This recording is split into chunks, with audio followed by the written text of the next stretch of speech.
Shut up and sit down.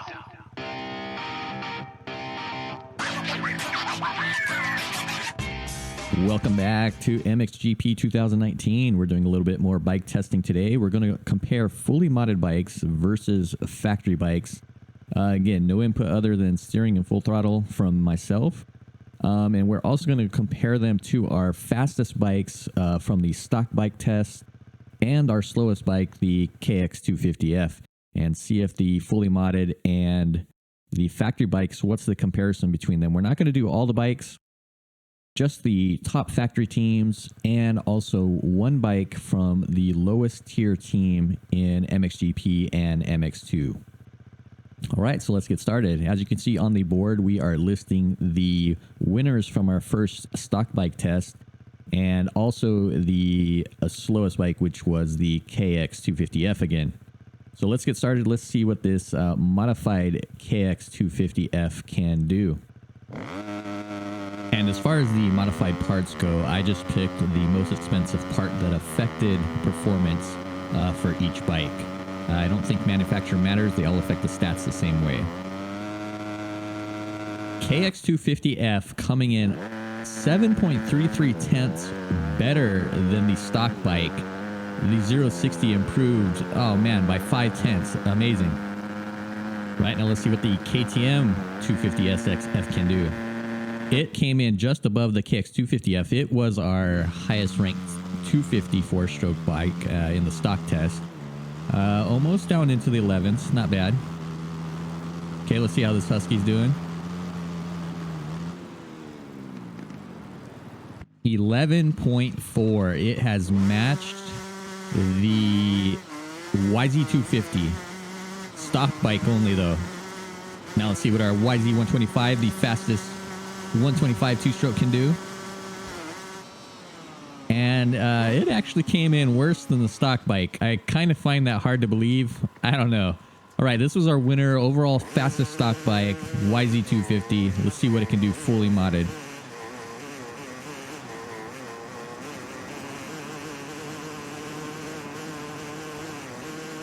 Coming in faster. 0-60 is actually a little slower, but the overall time was faster because it had a higher top speed. All right, we're testing out a Tier 1 team, KX250F. I think this is the Buds Racing Kawasaki, just to see if it compares to the factory bikes in any way.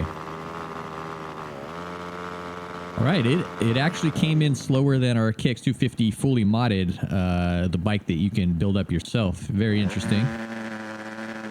All right, now we're checking out the factory Husqvarna ST250 of Olsen. Top factory bike for Husky in the 250s. We'll see how it will do. Right, even the factory Husky came in below our other modded 250S. See what this Honda will do for Team HRC.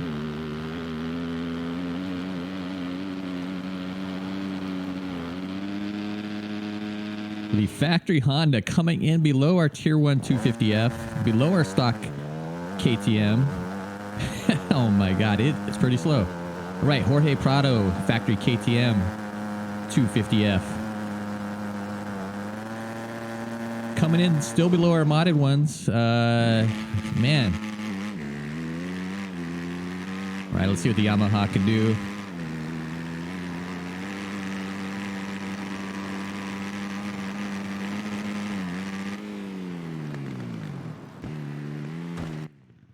Coming in right below our Husky. Right, KX250F factory.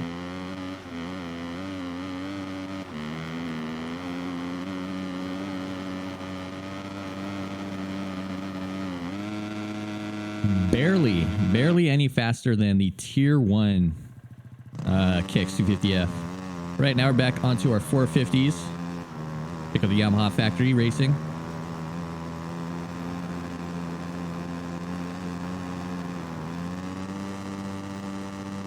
Still, nothing is beating our YZ250 two-stroke or the FC450 modded, and even our stock bike. Okay, Hurling's on the KTM factory. All right, it finally knocked our FC450 stock bike down Tim Geiser, Team HRC, CRF 450R. Oh, coming in with an 11.383. Knocks our stock YZ250 out of second place. Still not faster than the YZ250 modded 2-stroke.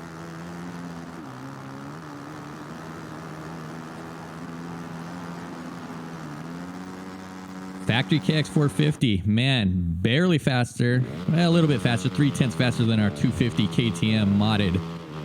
Slowest factory bike out of the 450 so far. And before we forget, we are taking a look at a Tier 25 FC450 team. Coming in second, displacing the Honda. Still behind the YZ250 2-stroke fully modded. All right, this is it. Can the FC450 Husky, Paul Jonas, take over the top slot? Let's see. And it does it. All right, now let's take a look at some of these results. Again, the KX250F stock really sucks, and modded, it increased. I mean, amazing what the mods did for it.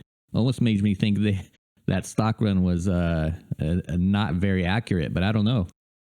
A lot of the factory bikes, still not as fast as a modded bike. Even that, you see that FC450 at the top of the leaderboards, the stock bike, modded, Tier 25, and the factory bike. They are all very fast, fastest in the game if you ask me on average. So again, this test for top speed really isn't the end all. I think you really got to look at the 0 to 60 times. That factory FC450 coming in with a 0 to 60 at 3.783 seconds. That 0 to 60 range is where you're going to be spending most of your time. You're never going to hit 95 miles per hour on one of these MX tracks in the game. 0 to 60 is the meat of where you're going to spend your time in the corners, coming out, accelerating from corner to corner. So I would look at those when choosing your bike. We can see those FC450s are fast. That Honda, and again, the YZ252 stroke, they're your best bet, it seems like. Again, it's probably personal preference, though. This is only a straight line test. I'll leave it up to you guys to decide what the best bike overall is by doing your own testing on your time attacks. Testing the handling and your cornering ability, etc. That's just too hard for me to do in these kind of tests for the amount of money I get paid to do this, which is nothing. I hope you enjoyed the video, and this will probably be the last test I do in MXGP 2019. I'll leave it up to you guys to carry out some more, but this gives us a good baseline to exactly figure out which bike is the fastest overall. And if you found this video useful, please hit that subscribe button. Give me a thumbs up, leave me some comments, let me know what you think, and I'll talk to you on the next one.